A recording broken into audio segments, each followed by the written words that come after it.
자, 여기서 질문 하나 던질게요. 프랑스의 수도 그러면 파리잖아요. 그런데 왜 왕궁을 파리가 아닌 베르사유에 궁전을 지었을까요? 파리는 귀족들의 중심지였기 때문에 먼 곳에 뭔가 새로운 중심지가 필요하지 않았을까요? 아닙니다. 제 생각에는 그 전에 이제 혁명 일어나고 막 그랬잖아요. 네, 반란이 일어나고 그런 것 때문에 파리에 들어왔을 때 너무 안 좋은 느낌이 많았던 거예요. 맞아요. 맞습니다. 프롱드의 난이 벌어졌던 파리를 사실 진짜 싫어했어요. 그래서 루이 14세는 파리에서 머물렀던 적이 거의 없습니다. 진짜 싫어했구나. 궁전이라고 그러면 일단은 제일 처음 왕이 사는 곳이죠. 왕이 먹고 자고 하는 곳입니다. 하지만 베르사유 궁은 이걸 더 넘어서요. 여기는 루이 14세가 자신의 절대적인 권력을 과시하는 수단인 동시에 왕으로서 통치하기 가장 힘든 부류가 있는데 그게 바로 이제 왕국의 귀족들이거든요. 귀족들은 태어나면서부터 전통적으로 반란을 일으키는 것을 자신의 의무로 생각하고 있던 존재들입니다. 그런데 이 반란을 의무로 생각하는 귀족들을 길들이고 조련하는 장소로도 이용됩니다. 그래서 이 귀족들이 베르사유 궁에 한번 발을 디디면 거기에서 빠져나오지 못해요. 덫과 같은 곳이 되어버립니다. 그렇다면 어떻게 그 넓은 프랑스 땅에 흩어져 살고 있는 귀족들을 베르사유로 끌어모을 수 있었을까요? 바로 그들이 가장 원하는 것을 주는 것이었습니다.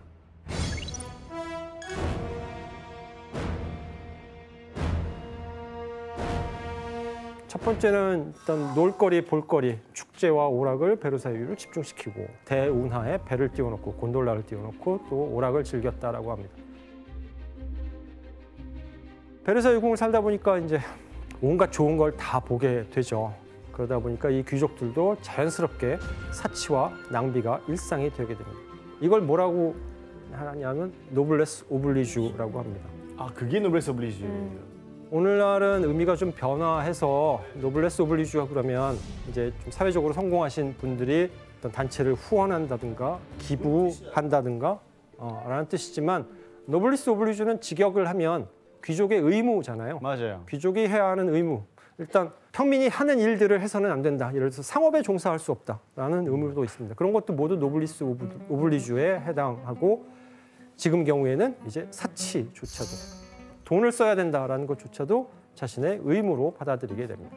뭐 이 모든 일들이 귀족에게는 뭐 나쁜 거일지는 몰라도 루이 14세에게는 도움이 됩니다. 왜냐하면 귀족들이 이렇게 서로 이것저것 비싼 물건들을 사기 시작하니까 국가 경제가 돌아갔겠죠.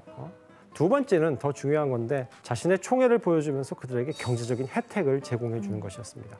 이들에게 쉽게 얘기해서 당근을 제시하게 됩니다. 당연히 베르사유로 귀족들이 몰려들었을 것이고 하나 둘씩 집중되게 됩니다. 이거보다 조금 더 체계적으로 귀족들을 관리하기 위한 방법이 있었습니다. 이게 다들 컴퓨터 쓰시죠? 네네. 컴퓨터에 보면 운영체제라고 있을 거예요. 베르사유 궁궐전을 컴퓨터로 치면 이 운영체제에 해당하는 것이 있었는데 그게 바로 에티켓입니다. 아, 에티켓 맞아요. 에티켓 엄청 중요하다고.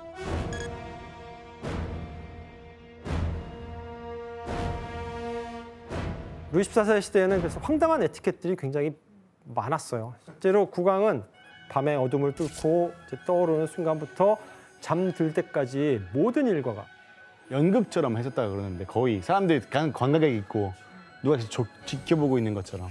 그래서 루이 14세는 출입하는 이제 귀족들을 서열화해서 각 서열에 맞게끔 고유한 에티켓들을 부여해요. 누구를 만나면 모자를 벗고 인사를 해라. 또 모자를 벗고 인사하지 않아도 되는 이런 예절서부터 시작해서 의자에 앉아 있는 것도 특권으로 이용합니다. 의자도 두 종류가 있어서 등받이도 있고 거기에 쿠션도 있고 옆에 팔걸이도 있잖아요. 이런 의자들이 있는 반면 집에 있는 스툴이라고 하시죠. 예, 스툴에 해당하는 불어로 따보레. 거기에 앉을 수 있는 사람들의 권리를 일일이 다 지정해 줍니다. 와, 너무 피곤하게 사신다. 그럼 우리 정도 앉은 거면 뭐 대단한 특권. 와, 우리 한 100작 정도만 된 건가? 자, 그렇다면 루이 14세가 이 특권을 어떻게 이용했을까요? 귀족들을 통제하기 위해서. 에티켓이 정해져 있잖아요. 자, 잠시 제가 루이 14세라고 생각하고 이 5분들이 궁정에 이제 지체 높으신 귀족들, 특권을 이미 갖고 있는 귀족들이라고 아하. 생각해 보세요. 그런데 어느 날 지원 공작께서 뭔가를 잘못했어요. 그러면 국왕인 저는 어느 날 지원 공작에게 자리에서 일어나라고 이야기합니다. 아 진짜. 이것으로 이제 너도야 일어나. 너도래. 지원 공작. 이렇게 하고 일어나는 거 아니야? 그리고 서 있는 귀족들이 다른. 있거든요. 부인, 이 자리에 와서 앉으시지요. 그러면 반응은 뭐냐면 경악이에요. 자기 자리도 언제든지. 그렇죠. 뺏겨가지고. 이거를 결정하는 게 누구냐면 바로 루이 14세. 규칙을 정하는 것도 루이 14세고 그 규칙을 깨는 것도 루이 14세고. 이걸 이용해서 귀족들을 고분고분하게 만드는 거예요. 국왕을 둘러싼 의례가 가장 빛나는 데가 그래서 밥 먹을 때 식사 때인데 국왕은 늘 혼자 식사를 했거든요. 식사를 하는데 여러 사람이 보는 앞에서 자기 혼자 식사를 해요. 그때 의자에 앉아서 국왕이 식사하는 것을 볼 수 있는 귀족들과 서서 봐야 하는 귀족들이 갈려요. 와, 관람권이네. 그러면 서서 봐야 하는 분들은 의자에 앉아 있는 귀족들이 너무 부럽고 질투가 나는 거예요. 야 이런 등급제도 같은 완전. 거를 완전 그쵸? 계급, 예. 베르사유에는 지금 생각해보면 황당한 에티켓들이 많았는데 여기서 문제를 하나 내겠습니다. 네. 국왕을 아련해서 대화를 하기를 원하는 궁정인들이 왕이 있는 방문 앞에서 보냈던 특별한 신호가 있습니다. 정답. 네, 규현 씨. 아, 헛기침을 한다. 그거 사형감이야. 왜요? 어디 왕 앞에서 헛기침을 땡. 보내야지. 틀리셨습니다. 잠깐만 이거 한번 해볼게 제가. 정답. 정말 간단하게 노크? 형, 사형이에요, 사형. 아 손모가지 날라가. 사형이야. 노크 아닙니다. 아니고요. 힌트를 더 드리면 손가락과 문을 이용합니다. 잠시만요. 손가락 문을 뭐 하지? 아, 정답. 네, 약간 그 천지창조처럼 이렇게 문과 약간 그 천지창조처럼 이렇게 문과 아, 그러면 왕이 와서 이렇게 해주는 거야. 오케이, 들어와. 이렇게.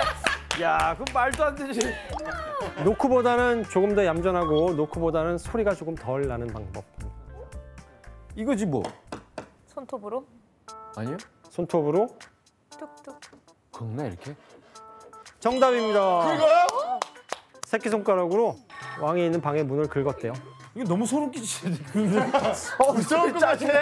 짜증나가지고. 만약에 와서 이거 뭐 안 하고 뭐 하거나 이런 사형이라고요. 이러면 몇 번을 얘기해요. 아니 뭐 이런 거를 에티켓을 안 지키면 어떻게 됐었어요? 쫓겨나지 뭐. 무조건 아웃. 가장 큰 처벌은 추방이고 아 그러고 끝이에요? 그냥 국만 쫓겨나고 끝이네요. 사형이에요. 궁정에서 쫓겨난다는 거는 베르사유로부터 쫓겨난다? 국왕의 눈에 들 기회조차 완전히 박탈되는 거거든요. 많은 궁정인들에게 아 이제 저놈은 끝났어. 아 이럴 나는- 거면 죽여주시오가 더 편한. 그렇죠. 아니면 지위를 강등시키거나 예를 들어서 의자에 앉아 특이하긴. 계신 분한테 이제 의자에 앉지 마라. 서 있고 대신 제가 의자에 앉아라. 그러니까 그런 사소한 에티켓으로 행동 하나하나를 다 통제한 거네요. 그렇죠. 사람의 몸을 통제함으로써 사람의 심리까지도 통제하는